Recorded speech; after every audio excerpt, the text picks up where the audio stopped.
Hello hi. आप सभी लोगों को हमारे यूट्यूब चैनल जी के मस्ती एमएस में आप लोगों का स्वागत है। किसी शायर ने कहा है कि असली हीरे की कभी चमक नहीं जाती, असली हीरे की कभी चमक नहीं जाती, रेगिस्तान में भी बाजों की दमक नहीं जाती, रेगिस्तान में भी बाजों की दमक नहीं जाती। मिलते हैं नए दोस्त खुशी देते हैं, मिलते हैं नए दोस्त खुशी देते हैं, मगर पुराने दोस्तों की भी दिल से कसक नहीं जाती, दिल से कसक नहीं जाती। तो आइएगा आप सब लोगों को आज अंतर्गत साइंस के अंतर्गत जो है हम बताने जा रहे हैं। साइंस के अंतर्गत कक्षा 9 का जो पहला चैप्टर है, द्रव्य प्रकृति एवं व्यवहार, इकाई 1 का द्रव्य प्रकृति एवं व्यवहार। इसमें हम 50-60 क्वेश्चंस आप लोगों को बताएंगे और जब आप 50-60 क्वेश्चन वो कर लेंगे, आपको ऐसा एहसास होगा कि जैसे मालूम आपका पूरा चैप्टर कंप्लीट हो गया है। तो सबसे पहले हम डिफिनेशन या परिभाषा द्रव्य की ही बताते हैं। क्या है द्रव्य? तो द्रव्य को पदार्थ भी कहा जाता है, द्रव्य को पदार्थ भी कहा जाता है। कोई वस्तु जो स्थान घेरती है, जिसमें संयत होती है, संयत मतलब एकत्रीकरण करने की क्षमता होती है, संयत होती है, स्थान घेरती है, वो सभी क्या कहलाते हैं? पदार्थ कहलाते हैं, द्रव्य कहलाते हैं। छोटे छोटे कणों से संग्रहित होकर छोटे छोटे कणों से एकत्रित जो हो जाते हैं छोटे छोटे कण, वही जो होते हैं पदार्थ। कई बार डिफिनेशन ये आई है कि पदार्थ या द्रव्य किसे कहते हैं? तो छोटे छोटे कणों से जो एक आकृति बनती है, जो एक स्थान बनता है, स्थान घेरता है, वही जो स्थान घेरता है उसी को हम द्रव्य या पदार्थ कहते हैं। फिर सवाल ये आता है, द्रव्य जो है सूक्ष्म कणों से मिलकर बनता है पदार्थ, सूक्ष्म कणों से मिलकर बनता है पदार्थ।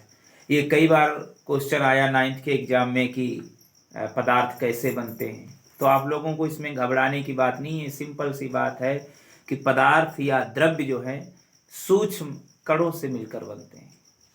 इनमें स्थान घेरने की क्षमता होती है, इनमें संहित होने की क्षमता होती है, एकत्रीकरण करने की क्षमता होती है।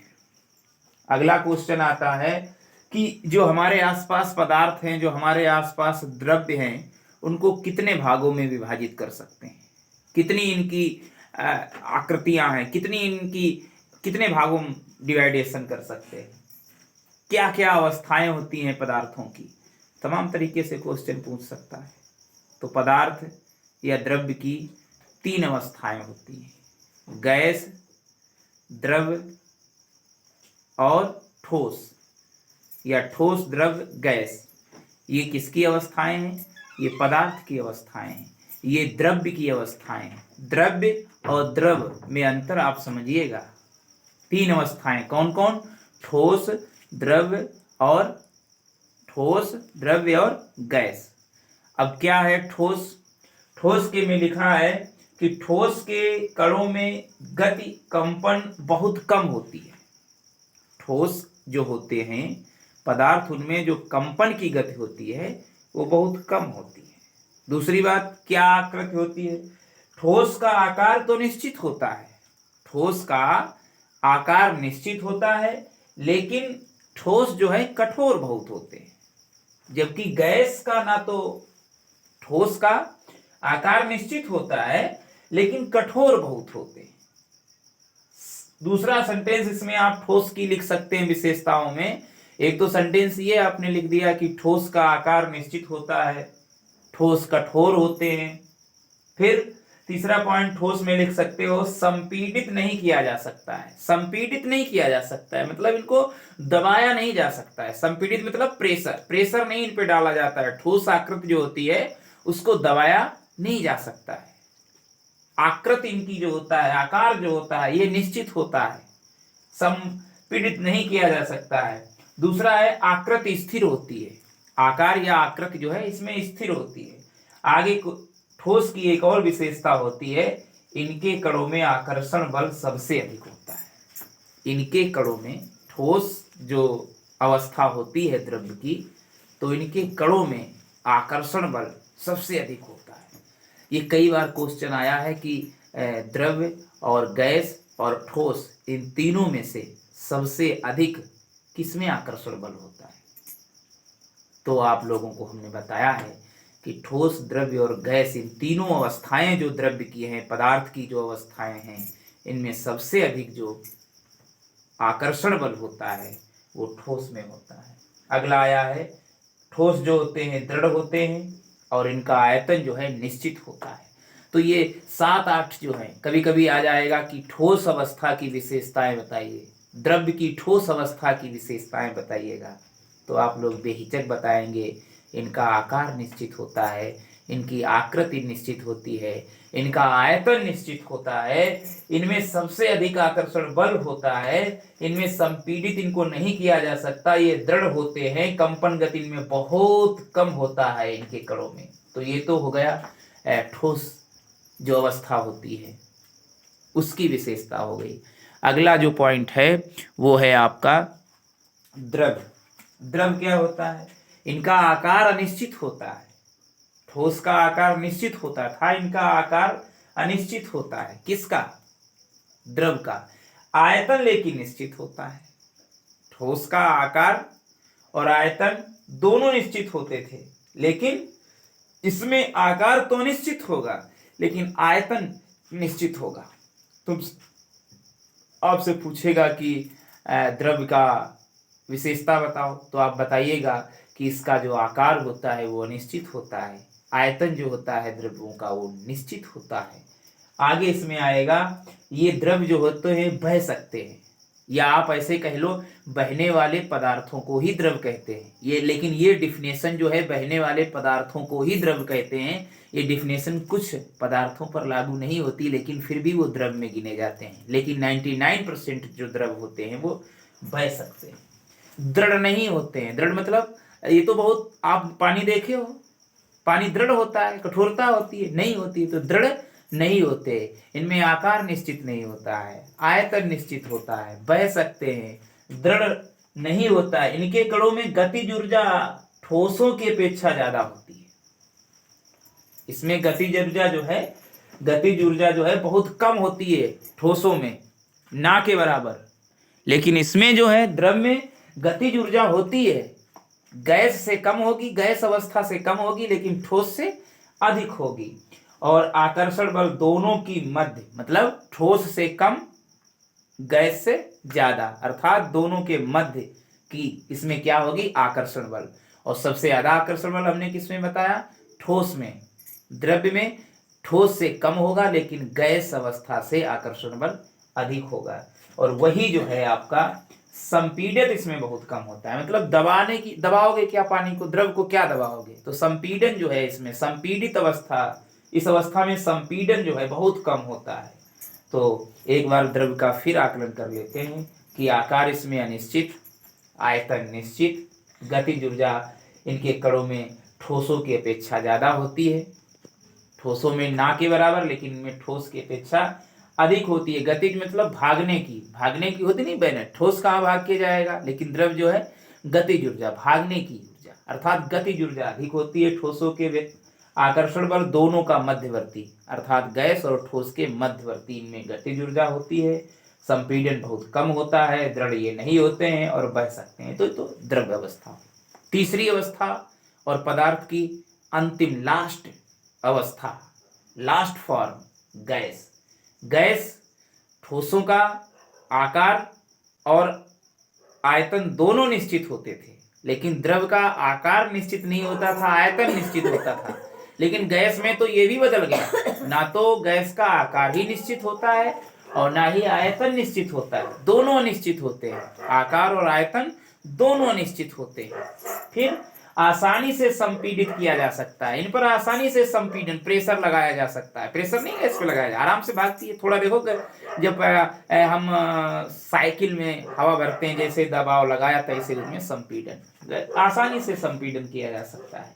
ये दृढ़ नहीं होते हैं, अर्थात कठोर कहाँ होती है गैस, तो दृढ़ नहीं होते हैं। आकर्षण बल सबसे कम होता है, सबसे ज्यादा ठोस में, उससे कम द्रव्य में, और सबसे कम आकर्षण बल जो है वो गैस में होता है ना। सबसे कम जो है आकर्षण बल होता है गैस में। आंतराणिक बहुत कम होता है, मतलब इनके कणों के बीच में जो अंतर होता है वो बहुत कम होता है, और सबसे कम जो अंतर होता है वो गैस में ही होता है, गैस के ही अवस्था के कणों में सबसे कम अंतर होता है। तो ये तो हमने ठोस, द्रव्य और गैस के बारे में बताया। अगला क्वेश्चन आप लोग हमें बताइएगा, ऊर्ध्वपातज पदार्थ कौन कौन से? दो ऊर्ध्वपातज। अब सवाल मन में ये उठ रहा होगा कि ऊर्ध्वपातज होते क्या हैं? तो ऊर्ध्वपातज वो पदार्थ होते हैं जो ठोस पदार्थ द्रव्य में नहीं परिवर्तित होते, सीधे गैसीय ऊर्जा में, गैसीय अवस्था में परिवर्तित हो जाते हैं। वो ठोस पदार्थ जो सीधे गैसीय अवस्था में परिवर्तित हो जाते हैं, तो ऐसे पदार्थों को ऊर्ध्वपातज पदार्थ कहते हैं। और जो ये क्रिया होती है सीधे ठोस अवस्था से गैसीय अवस्था में परिवर्तित हो जाना, तो इस क्रिया को कहते हैं ऊर्ध्वपातन। ये कई बार क्वेश्चन आया है कि ऊर्ध्वपातन किसे कहते हैं? तो ऊर्ध्वपातन जो ऐसी अवस्था, ऐसी क्रिया जो ठोस से एकदम गैसीय अवस्था में बदल जाते हैं, तो उसको कहते हैं ऊर्ध्वपातन। दो ऊर्ध्वपातज पदार्थ हैं, एक है अमोनियम क्लोराइड और दूसरा है नैफ्थेलीन। ऊर्ध्वपातज पदार्थ कौन कौन से हैं? अमोनियम क्लोराइड और नैफ्थेलीन। अमोनियम क्लोराइड और नैफ्थेलीन। कपूर भी होता है ऊर्ध्वपातज। देखो ना, दिया सलाई लगाओ, ठोस होता है और द्रव नहीं होता है, एकदम क्या हो जाता है, गैस में बदल जाता है। तो अमोनियम क्लोराइड, कपूर, शुष्क बर्फ भी होता है, नैफ्थेलीन, ये 4-5 ऐसे पदार्थ हैं जो ऊर्ध्वपातज हैं। ऊर्ध्वपातज मतलब जो ठोस से एकदम गैस में बदल जाएं, उनको कहते हैं ऊर्ध्वपातज। अगला क्वेश्चन है, किसी गैस को द्रवित करने के लिए, मतलब किसी गैस को द्रव्य में बदलने के लिए क्या क्या चाहिए होता है? तो किसी गैस को द्रव्य में बदलने के लिए आपको निम्न ताप व उच्च दाब चाहिए होता है। ये क्वेश्चन कई बार परीक्षा में आया। ऑप्शन में आपको 4 ऑप्शन देंगे, जिनमें कहेगा निम्न ताप व उच्च दाब, या निम्न दाब उच्च ताप, या उच्च ताप व उच्च दाब, दोनों उच्च कर देगा। लेकिन सही ऑप्शन होगा निम्न ताप और उच्च दाब। मतलब दाब जब उच्च होगा और ताप जब निम्न होगा, तब किसी गैस को आप द्रव अवस्था में बदल सकते हैं। जब दाब उच्च होगा, ताप निम्न होगा, तब किसी भी गैस को, गैसीय अवस्था को, किसी भी पदार्थ की गैसीय अवस्था को आप द्रव अवस्था में बदल सकते हैं। नेक्स्ट क्वेश्चन होता है कि शुष्क बर्फ किसे कहते हैं? शुष्क बर्फ किसे कहते हैं? शुष्क बर्फ जो ऊर्ध्वपातज भी है, तो शुष्क बर्फ जो है कार्बन डाइऑक्साइड को कहते हैं। ये कई बार क्वेश्चन आया है कि शुष्क बर्फ किसे कहा जाता है? तो शुष्क बर्फ जो है कार्बन डाइऑक्साइड को कहा जाता है।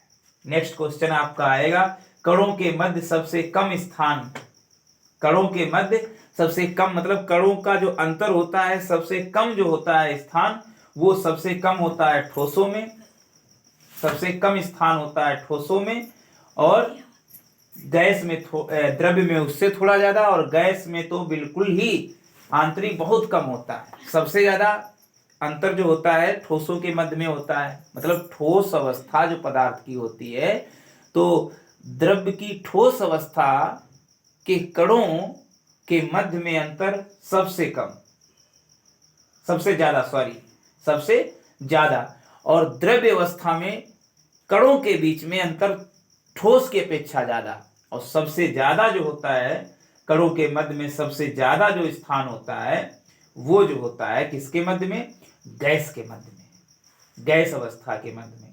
अब अगला क्वेश्चन आता है कि कणों के मध्य में सबसे अधिक जो है अंतर जो है किसके मध्य में पाया जाता है।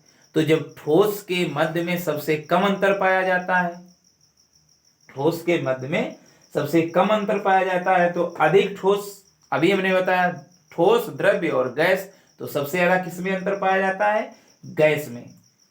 अब आता है कि गतिज ऊर्जा, ये तीन जो अवस्थाएं होती हैं, ठोस, द्रव्य और गैस, तो इन तीनों में से सबसे ज्यादा जो है गतिज ऊर्जा किस अवस्था में होती है।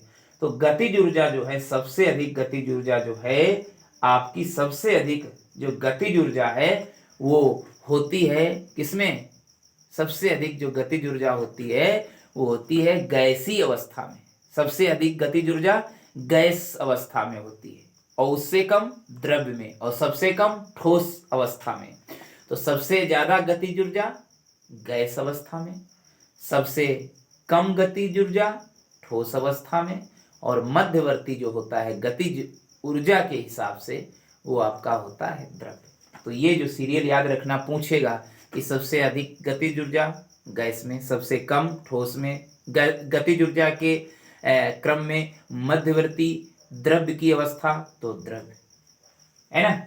सबसे कम आपका स्थान कणों के बीच में स्थान वो ठोसों में, उससे ज्यादा द्रव्य में, और सबसे कम जो है गैस में। और अगर पूछा जाए सबसे अधिक जो है स्थान नजदीक नजदीक कौन होते हैं कण, तो आप उसमें बताएंगे गैस। ठीक है, नेक्स्ट क्वेश्चन आप बताइएगा कि पदार्थ की जो अवस्थाएं होती है इनमें जो अंता परिवर्तन होता है ये किसके कारण होता है। मतलब गैस से ठोस, ठोस से ठोस, कई पदार्थ ऐसे हैं जो ठोस से गैस बन जाते हैं, गैसीय अवस्था में आते हैं। कई ऐसे पदार्थ हैं जो द्रव्य से गैसीय अवस्था में आते हैं या गैसीय अवस्था से ठोस अवस्था में आते हैं। तो जो द्रव्य की जो अवस्थाओं में परिवर्तन होता है ये किसके कारण होता है। तो ताप व दाब के कारण, ताप व दाब के कारण जो द्रव्य की अवस्थाएं हैं ये परिवर्तित होती रहती है। अगला क्वेश्चन है, जिसमें कण द्रव्य अवस्था से वाष्प अवस्था में परिवर्तित होते हैं उसे क्वथनांक क्रिया कहते हैं। कितना अच्छा है, कई बार ये क्वेश्चन आया है कि क्वथनांक क्रिया किसे कहते हैं या क्वथनांक किसे कहते हैं। क्वथनांक क्रिया किसे कहते हैं या क्वथनांक किसे कहते हैं। तो जिसमें कण द्रव्य अवस्था से वाष्प अवस्था में परिवर्तित होते हैं। जो द्रव्य होता है चाहे ठोस हो, चाहे द्रव्य हो, चाहे गैस हो, तो कह रहा है कि जिसमें कण द्रव्य अवस्था से, मतलब ठोस से नहीं, द्रव्य अवस्था से बहने वाले जो दूसरा पदार्थ था ठोस द्रव्य, तो जो द्रव होते हैं वो द्रव जो है जब वाष्प अवस्था में परिवर्तित हो जाते हैं, तो जब कोई द्रव्य वाष्प अवस्था में परिवर्तित होता है तो जो परिवर्तन की क्रिया है, जो परिवर्तन हो रहा है, इसी क्रिया को क्वथनांक क्रिया कहते हैं। और कौन सा द्रव्य कितने ताप पर गैसी अवस्था में बदलेगा, तो ये भिन्न भिन्न उनका ताप होता है। और जिसका जितने टेम्परेचर पर, जितने ताप पर कोई द्रव्य जो है वाष्पीय ऊर्जा में, वाष्पीय अवस्था में बदल जाता है, वही उस पदार्थ का क्वथनांक मान होता है। क्वथनांक मान होता है। तो जैसे आपको क्वथनांक मान अगर जल का पूछा जाए तो 273 केल्विन होता है। जल का जो क्वथनांक है मान वो 273.16 केल्विन होता है। 16 केल्विन होता है, लेकिन लिखा कितना जाता है, 273 केल्विन लिखा जाता है। तो समझ गए क्वथनांक मतलब द्रव्य, जिस ताप पर द्रव्य जो है द्रव्य अवस्था से वाष्प या गैसीय अवस्था में बदल जाते हैं, तो इस क्रिया को क्वथनांक क्रिया कहते हैं। और जितने ताप पर जो द्रव्य गैसीय अवस्था में बदल जाएगा वो उस पदार्थ का क्वथनांक मान होगा। समझ गए। नेक्स्ट क्वेश्चन है, गलनांक या द्रवणांक क्रिया किसे कहते हैं? द्रवणांक या गलनांक क्रिया किसे कहते हैं? तो देखो, जब कोई गैस जो है द्रव्य अवस्था में बदल जाए, जब द्रव्य गैस में बदलेगा तो क्वथनांक, और जब द्रव्य जो है जब ठोस जो है द्रव्य में परिवर्तित हो जाए, गल जाए, मतलब जो ठोस पदार्थ जो है जब द्रव्य अवस्था में बदल जाए तो इस क्रिया को कहते हैं गलनांक क्रिया या द्रवणांक क्रिया। और जिस टेम्परेचर पर कोई ठोस अवस्था से, कोई पदार्थ ठोस अवस्था से जिस टेम्परेचर पर, जिस तापमान पर द्रव्य अवस्था में बदल जाएगा, पिघल जाएगा, तो वही तापमान उस ठोस पदार्थ का गलनांक होगा या द्रवणांक होगा। समझ गए। वह तापमान जिस पर कोई गैस जिस पर कोई ठोस द्रव्य में परिवर्तित हो जाता है तो उसे गलनांक या द्रवणांक कहते हैं। समझ गए। अगला है, जिसमें कोई द्रव्य क्वथनांक से कम तापमान पर वाष्प में परिवर्तित हो जाता है उसे वाष्पन कहते हैं। अब आया क्वेश्चन आएगा कि वाष्पन किसे कहते हैं? आप लोगों ने गलनांक देखा, जिस तापमान पर ठोस द्रव्य अवस्था में बदल जाए, तो इस क्रिया को जब ठोस से द्रव्य में बदलते हैं पदार्थ तो इसको कहते हैं गलनांक क्रिया। और जिस ताप पर ये पदार्थ ठोस जो है गलने लगते हैं तो उसको कहते हैं, उस पदार्थ का वही गलनांक होता है। क्वथनांक में आपने देखा जब द्रव्य गैसीय अवस्था में बदल जाते हैं, जब द्रव्य जो है गैसीय अवस्था में जिस तापमान पर बदल जाए तो उसे कहते हैं क्वथनांक अवस्था। अब किया गया वाष्पन, तो इसमें कहता है जिसमें कोई द्रव्य क्वथनांक से कम तापमान पर, मतलब गैसीय अवस्था में गैस ना बन पाए, अगर गैस बन जाएंगे तो वो क्वथनांक क्रिया हो जाएगी। तो गैसी अवस्था से पहले की जो क्रिया होती है, मतलब कोई द्रव्य जो है क्वथनांक से कम तापमान पर वाष्प में परिवर्तित हो जाए, मतलब गैस ना बन पाए वाष्प में बन जाए, तो ये जो क्रिया होती है द्रव्य की, गैस भी ना बने और द्रव्य भी ना रहे, तो द्रव्य और गैस के बीच की जो अवस्था एक तरीके से कहा जाए उसी को कहते हैं वाष्प। और जो ये क्रिया होती है द्रव्य और गैस के बीच की, द्रव्य जो है गैस भी ना बन पाए और द्रव्य भी ना रहे, तो ऐसी क्रिया को वाष्पन कहते हैं। सरल भाषा में कहा जाए, वह तापमान जिसमें कोई द्रव्य क्वथनांक से कम तापमान पर वाष्प में परिवर्तित हो जाता है, वाष्पन कहलाता है। और ये जो वाष्पन की क्रिया है ये द्रव्य अवस्था में ही हो पाएगी, न ठोस में होगी और न गैस में होगी। ये जो द्रव्य अवस्था में पदार्थ मिलेंगे उसी अवस्था पर होगी। तो यह क्रिया द्रव्य के तल पर होती है, इससे ठंडक उत्पन्न होती है। जब आप द्रव्य अवस्था जो है, जब वाष्पन क्रिया उसमें होगी या वाष्प अवस्था में जाएगा द्रव्य, तब इसमें जो है ठंडक महसूस होगी। तो समझ में आया? वाष्पन आ रहा होगा समझ में। हम बार बार पीछे देखने इसलिए जाते हैं कि रिकॉर्ड हो रहा है कि नहीं रिकॉर्ड हो रहा है, तो आप लोग इसमें कोई कंफ्यूजन ना करिएगा। वीडियो को देखिएगा, धैर्य से सुनिएगा। भले ही इतनी स्टैंडर्ड क्लास नहीं है, but I believe that this class is very useful for any students who are preparing for any exam, competition, 9th, 10th, any step of science। तो देखिएगा। नेक्स्ट है, अगला क्वेश्चन आ रहा है कि जो द्रव्य जो है गैसीय अवस्था में ना हो पाए, उसके पहले की वाष्प में परिवर्तित हो जाए तो उससे कहते हैं वाष्पन क्रिया। और ये जो क्रिया है द्रव्य में ही होती है, ठंडक उत्पन्न होती है, और इस क्रिया को कहते हैं वाष्पीकरण क्रिया। ये जो होता है द्रव्य का जब वाष्प में बदलते हैं तो इस क्रिया को कहते हैं वाष्पीकरण। जैसे जल जो है डिग्री सेल्सियस पर, 100 सेल्सियस पर जो है जल जो है वाष्पीकरण में बदल जाता है। कभी कभी क्वेश्चन पूछता है कि जल जो है वाष्पीकरण क्रिया जल में कितनी सेल्सियस पर होती है, तो 100 सेल्सियस पर। और द्रव्य जो है गलनांक उसका कितना होता है, अभी हमने बताया था जल का गलनांक कितना होता है, 273 केल्विन होता है। नेक्स्ट क्वेश्चन आता है वाष्पन की गुप्त ऊष्मा क्या होती है। नेक्स्ट क्वेश्चन आता है वाष्पन की गुप्त ऊष्मा क्या होती है। वाष्पन की गुप्त ऊष्मा क्या होती है। तो 1 केजी द्रव्य को बिना तापमान में परिवर्तन किए, 1 केजी द्रव्य को बिना तापमान में परिवर्तन किए, 1 केजी द्रव्य को बिना तापमान में परिवर्तन किए गैस में परिवर्तित करने के लिए आवश्यक ऊष्मा की मात्रा को, मतलब 1 केजी द्रव्य को बिना तापमान में परिवर्तन किए, मतलब तापमान में परिवर्तन किए बिना जितना उस द्रव्य को गैसीय ऊर्जा में गैसीय अवस्था में परिवर्तित करने के लिए आवश्यक ऊष्मा की मात्रा को ही वाष्पन की गुप्त मात्रा कहते हैं। नहीं समझ पाए।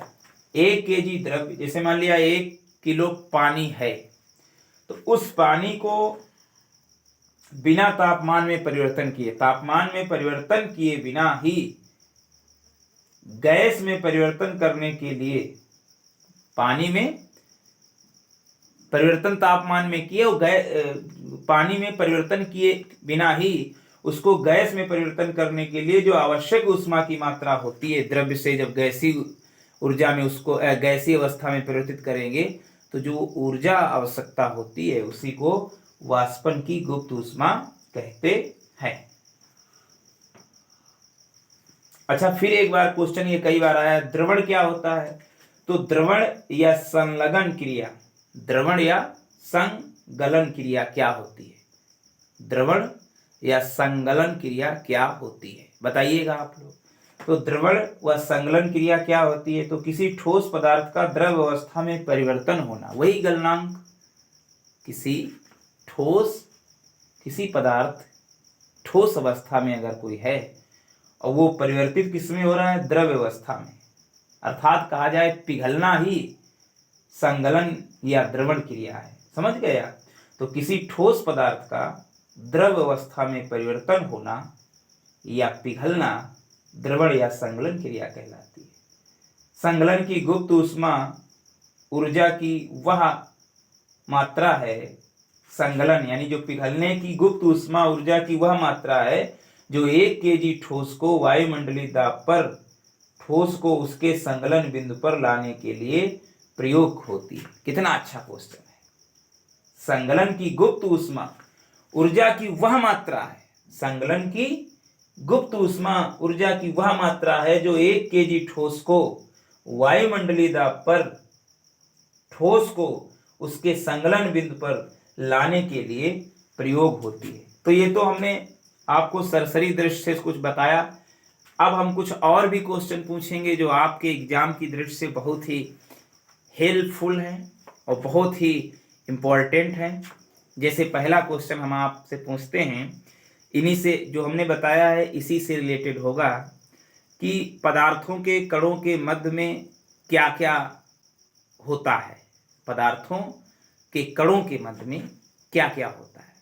तो पदार्थों के कणों के मध्य में जो होते हैं पदार्थ के कण, वो स्थान घेरते हैं, उनके मध्य में आकर्षण बल होता है, उनके मध्य में गतिज ऊर्जा होती है।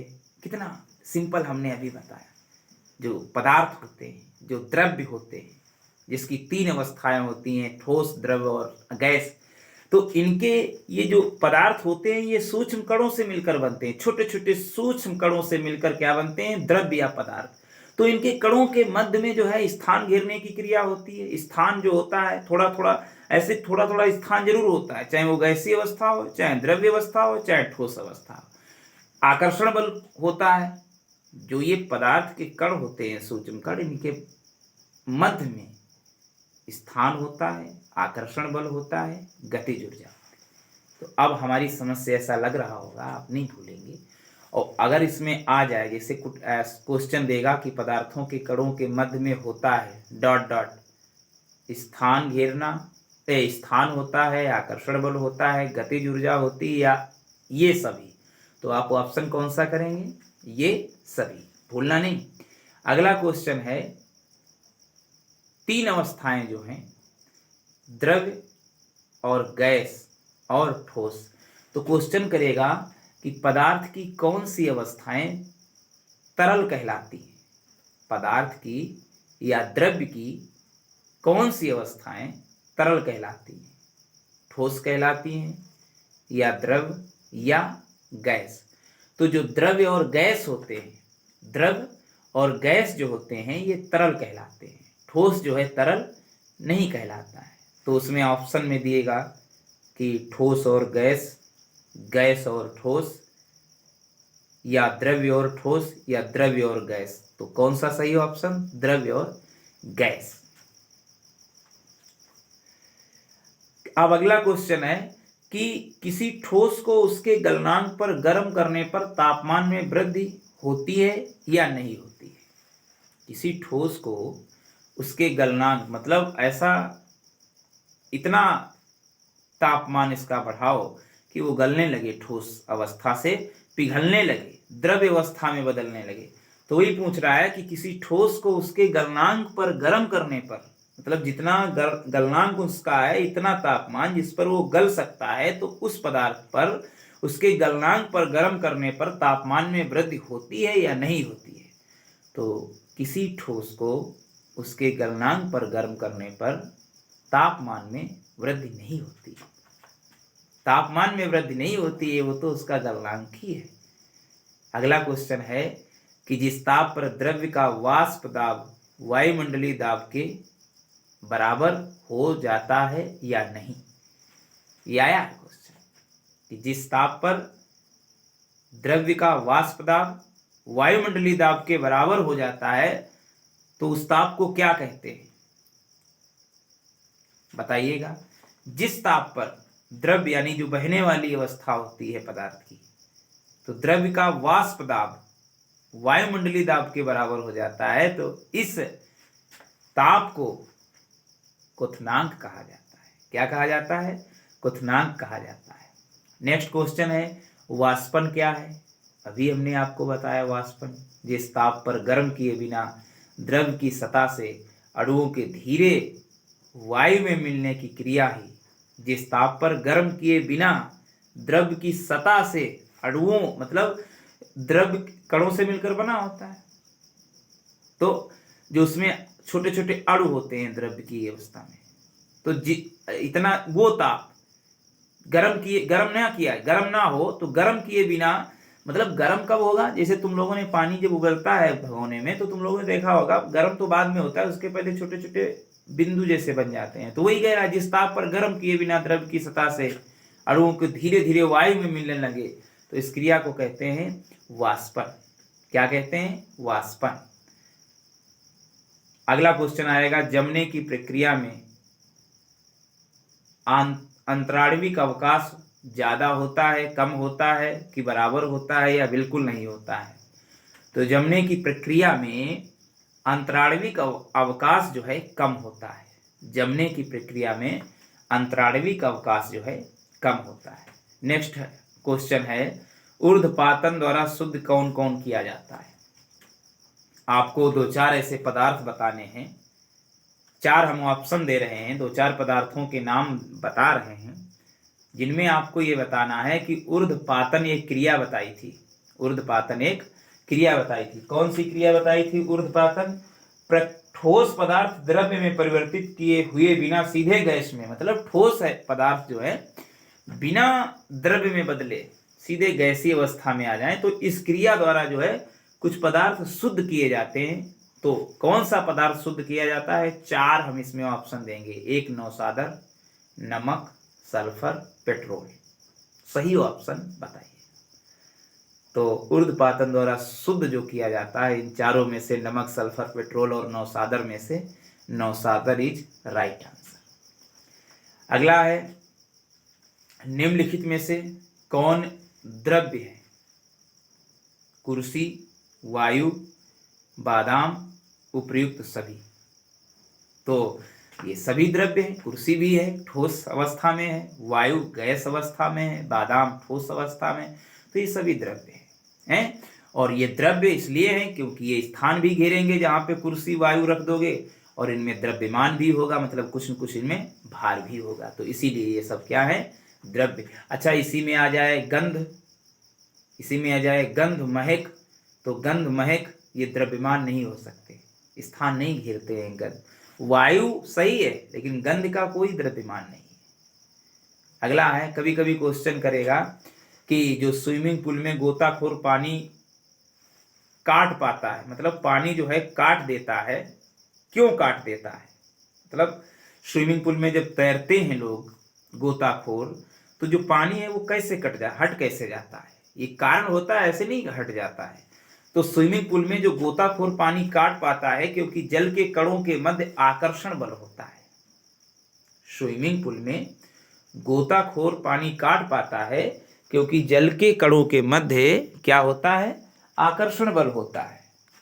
और जो कणों को साथ रखता है, मतलब काटता वो थोड़े को है और कटता दूर से लहर हो। तुम लोगों ने पानी ऐसे करो, लहर वैसी बन जाती है। तो क्या होता है? उनमें आकर्षण बल होता है, और वो जो कण जो है, पानी के जो कण है, द्रव्य के जो कण है, वो साथ साथ रखते हैं, और साथ साथ रखने के कारण ही उनमें जो है पानी काट देता है। अच्छा, अगला क्वेश्चन आएगा, अगर जल 250 सेल्सियस ताप पर गर्म किया जाए तो किस अवस्था में बदल जाएगा? और 100 सेल्सियस पर ताप पर गर्म किया जाए, 100 सेल्सियस पर गर्म किया जाए जल, तब किस अवस्था में बदलेगा? और 250 सेल्सियस ताप पर अगर जल गर्म किया जाए तो किस अवस्था में बदलेगा? तो जल अगर 250 सेल्सियस ताप पर जल अगर गर्म किया जाए तो गैसीय अवस्था में बदल जाएगा। 100 सेल्सियस ताप पर जल अगर गर्म किया जाए तो द्रव्य तथा गैसीय, अर्थात क्या, वाष्प बन जाएगा। जल भी होगा और गैसीय अवस्था में भी होगा। किस सेल्सियस पर? 100 सेल्सियस पर। याद रखना, ये बहुत इंपॉर्टेंट क्वेश्चन कई बार एग्जाम में आया है कि 250 सेल्सियस पर अगर जल गर्म किया जाए, 250 सेल्सियस टेम्परेचर पर जल को अगर गर्म किया जाए तो किस अवस्था में बदलेगा? और 100 सेल्सियस ताप पर अगर जल को गर्म किया जाए तो किस अवस्था में बदलेगा? तो 250 पर गैसीय अवस्था में, 100 सेल्सियस पर गैसीय तथा द्रव्य अवस्था में जल बदलेगा। कहने मतलब ये है वाष्प में बदलेगा। अगला है, अब ऑप्शन हम 3 आपको देंगे और जिनमें आपको बताना है ऑक्सीजन, जल, चीनी। 3 पदार्थ हम दे रहे हैं, 3 जो है द्रव्य है, ऑक्सीजन, जल, चीनी।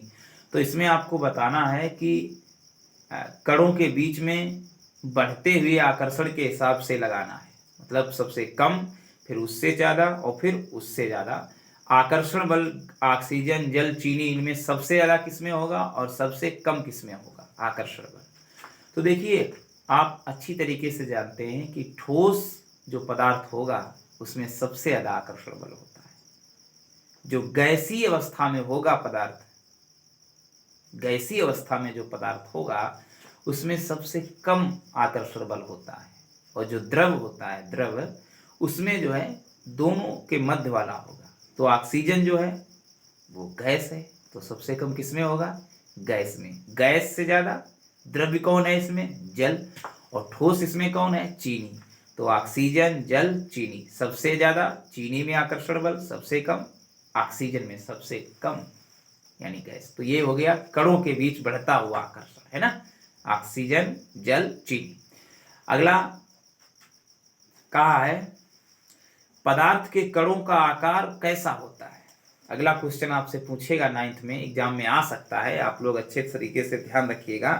पदार्थ के कणों का आकार कैसा होता है? तो पदार्थ के कणों का आकार अत्यंत सूक्ष्म होता है। पदार्थ के कणों का आकार अत्यंत सूक्ष्म होता है।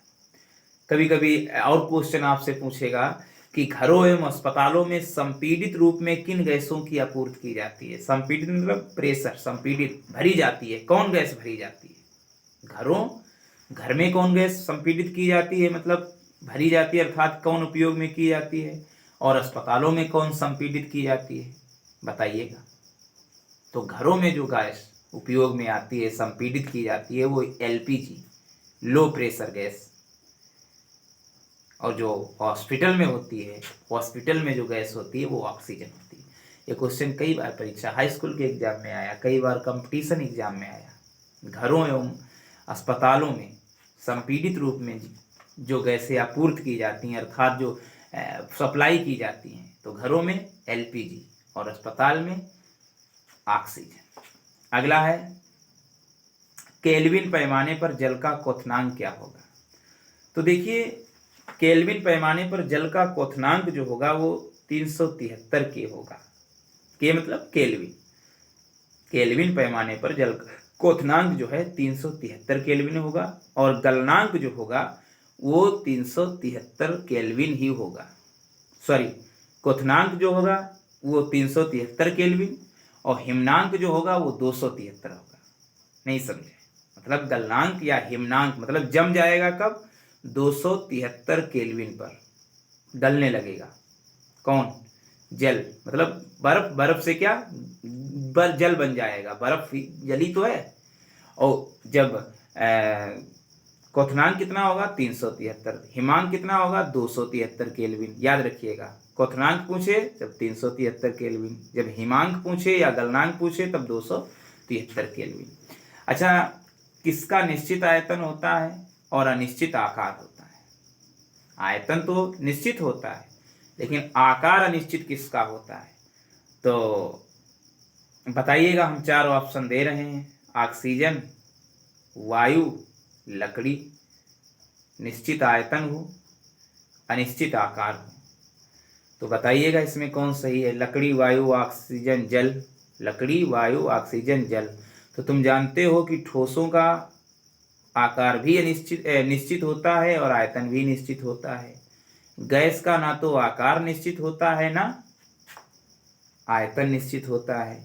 द्रव्य जो होते हैं जिनका आयतन तो निश्चित होता है लेकिन आकार निश्चित नहीं होता है। तो द्रव्य जो इसमें कौन है, जल ही तो है। सही ऑप्शन कौन है, लकड़ी, वायु, जल, ऑक्सीजन में सही कौन है, जिसका निश्चित आयतन है लेकिन अनिश्चित आकार है, तो वो है जल। अगला क्वेश्चन आएगा, प्राचीन भारतीय दार्शनिकों ने जो पंच तत्व बताए हैं शरीर में।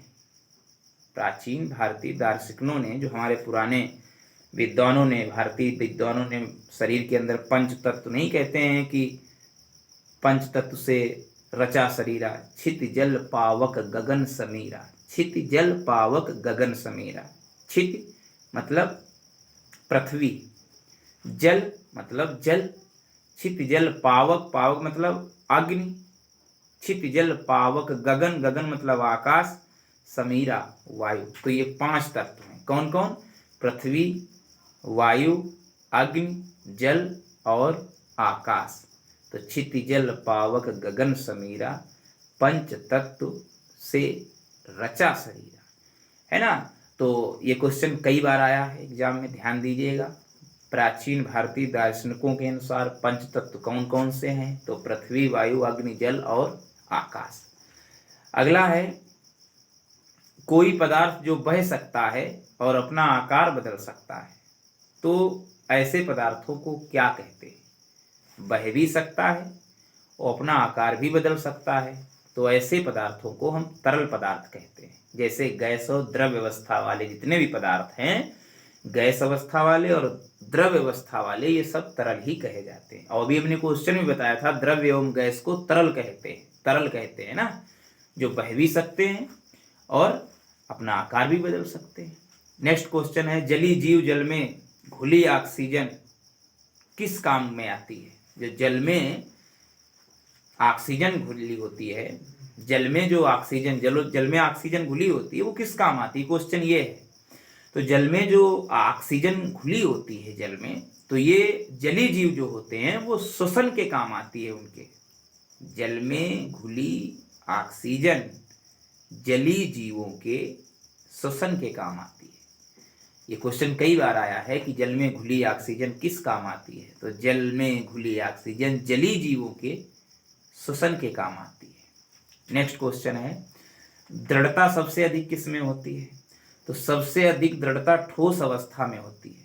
पदार्थ की जो 3 अवस्थाएं हैं उनमें सबसे अधिक दृढ़ता ठोस में होती है और सबसे कम दृढ़ता जो है गैस में होती है। अगर इनका क्रम लगाना हो, सबसे ज़्यादा फिर उससे कम फिर सबसे कम, तो ठोस, द्रव्य और गैस। और अगर बढ़ते क्रम में हो आरोही तो फिर गैस, द्रव्य और ठोस। अवरोही हो तो ठोस, द्रव्य और गैस। नहीं समझे?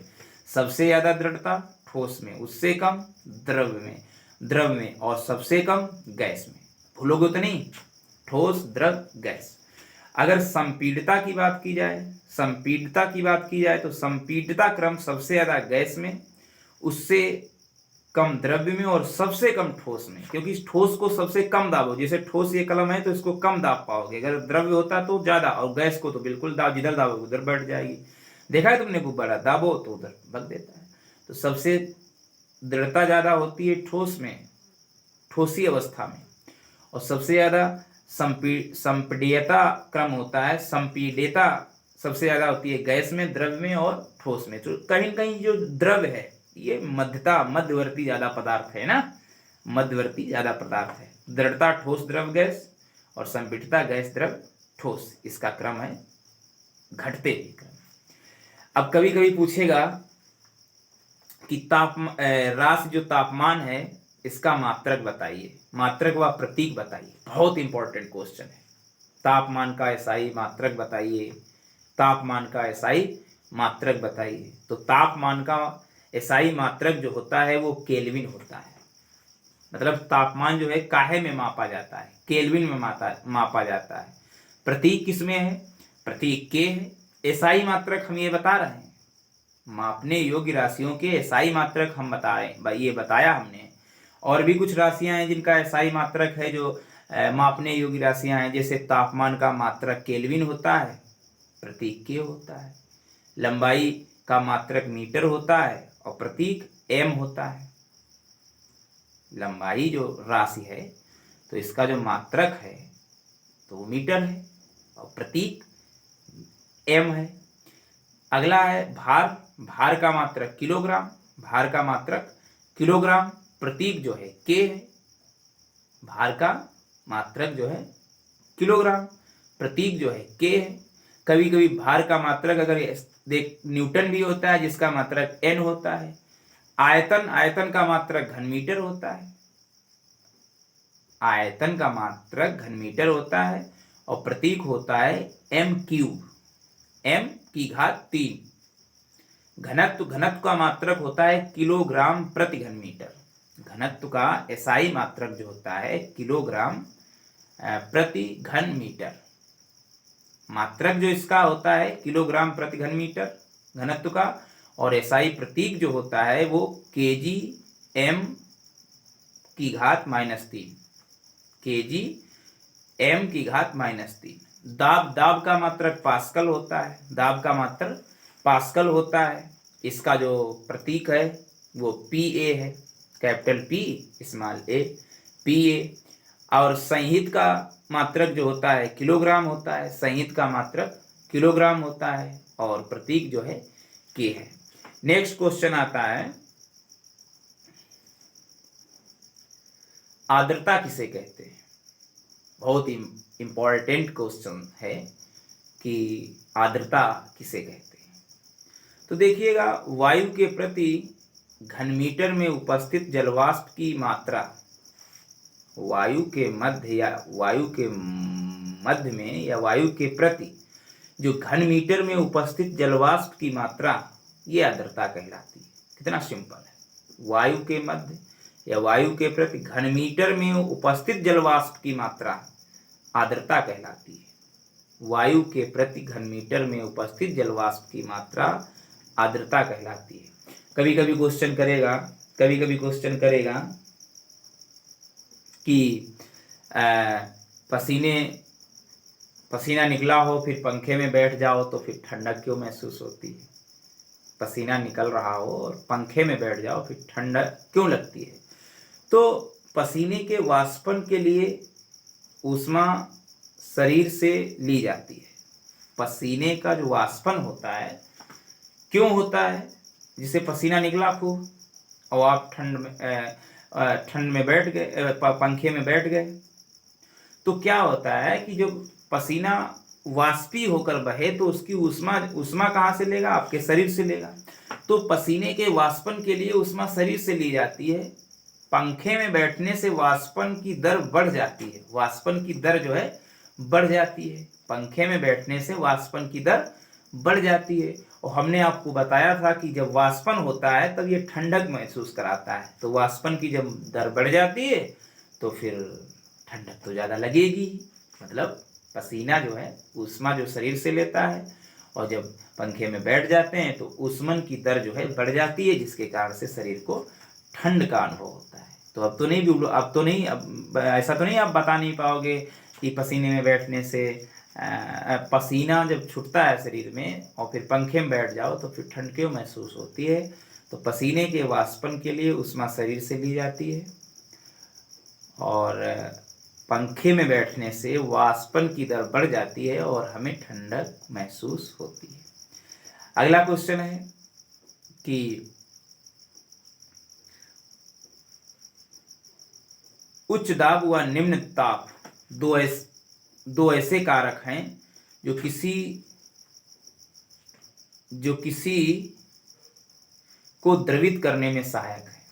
मतलब जो पदार्थ की या द्रव्य की जो अवस्थाएं हैं दो, तो उच्च दाब व निम्न ताप ऐसे दो कारण हैं। उच्च दाब और निम्न ताप ऐसे दो कारण हैं जो किसी भी अवस्था को किस्म द्रवित करने पर मजबूर कर देते हैं। क्या? उच्च दाब और निम्न ताप। अगला है कि कपड़े जो हैं फैला देने से जल्दी क्यों सूख जाते हैं? बड़ा इंपॉर्टेंट क्वेश्चन और बहुत ही तार्किक क्वेश्चन। कई बार आप लोगों ने सुना होगा कि कपड़े जो है फैला देने से जल्दी क्यों सूख जाते हैं। तो फैला देने से गीले कपड़े जल्दी सूखते हैं क्योंकि फैलाने से उनकी सतह का क्षेत्रफल बढ़ जाता है। फैलाने से उनकी जो सतह होती है उसका क्षेत्रफल बढ़ जाता है और जल के वाष्पन की दर बढ़ जाती है। अब मान लिया ऊष्मा में आएगा तो अगर एक ही जगह पे कपड़ा रखा है तो उसकी ऊष्मन का जो वाष्पन की दर है वो कम होगी, और जब फैल जाएगा तो उसके वाष्पन की दर बढ़ जाएगी। और जितना जल्दी पानी वाष्प बनकर ऊष्मा के कारण जितनी जल्दी जल वाष्प बनकर उड़ जाए उतनी जल्दी कपड़ा सूख गया। तो यही कारण है कि कपड़ा जो है फैलाने से जल्दी क्यों सूख जाता है, क्योंकि कपड़ा फैलाने से उसका आयतन जो है, उसका क्षेत्रफल जो है, उसकी सतह का क्षेत्रफल बढ़ जाता है, जिससे वाष्पन की दर बढ़ जाती है। इसी कारण से कपड़ा जल्दी सूख जाता है। एक क्वेश्चन कई बार आया है कि एसीटोन व पेट्रोल इत्र डालने पर हमारी हथेली ठंडक क्यों महसूस करती है? मतलब पेट्रोल डालें या इत्र डालें या एसीटोन डालें तो ये हमारी हथेली जो है ठंडक क्यों महसूस करती है? तो एसीटोन, पेट्रोल और इत्र जो है बहुत जल्दी जो है वाष्पीकरित होते हैं, बहुत जल्दी इनमें वाष्पन होता है एसीटोन, पेट्रोल और इत्र में। तो जल्दी वाष्पन होने के कारण हमने फिर बताया जो वाष्पन क्रिया जहाँ जहाँ होगी, वाष्पीकरण क्रिया जहाँ जिस पदार्थ का होगा, तो जब वाष्पीकरण होगा तो वहाँ पर ठंडक महसूस होगी।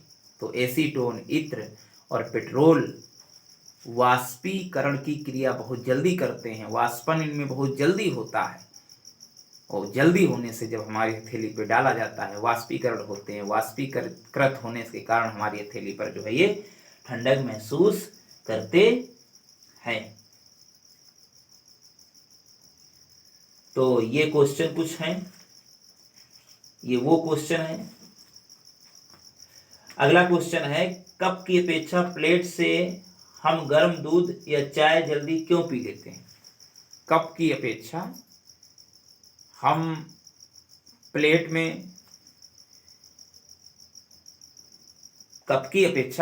में गर्म दूध या गर्म चाय जल्दी क्यों पी लेते हैं? तो क्या होता है, हमने अभी नहीं बताया कि कपड़ा फैलाने से जल्दी क्यों सूख जाते हैं, वही क्रिया इसमें ज़्यादा होती है। अब कप में आप छोटा आयतन उसका कितना बड़ा, प्लेट का कितना बड़ा, तो कप में कम वाष्पीकरण होगा, प्लेट में ज़्यादा होगा।